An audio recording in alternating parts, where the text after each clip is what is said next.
tale of Mr. Morton. Mr. Morton is who? He is the subject of our tale, and the predicate tells what Mr. Morton must do.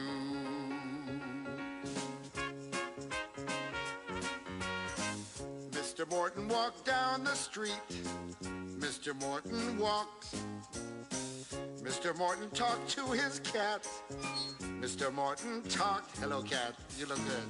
Mr. Morton was lonely.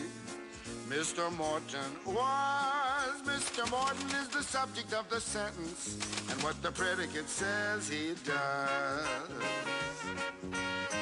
Mr. Morton knew just one girl. Mr. Morton knew.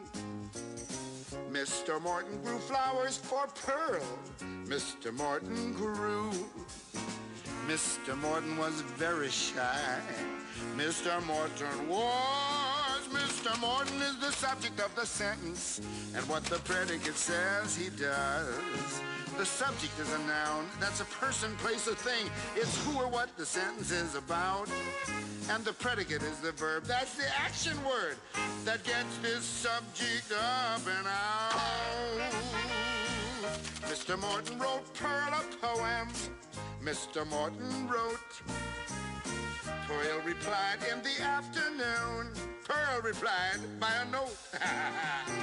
Mr. Morton was very nervous.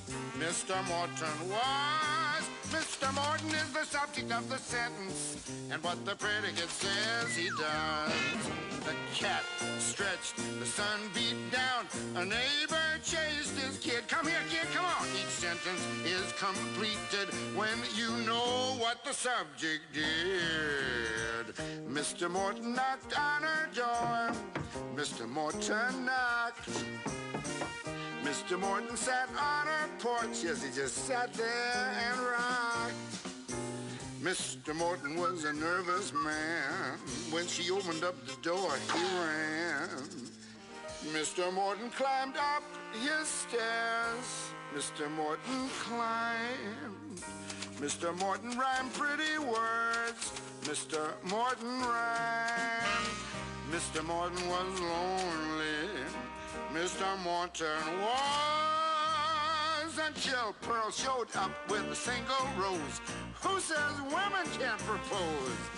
Now Mr. Morton is happy, and Pearl and the cat are too. They're the subject of the sentence, and what the predicate says, hey!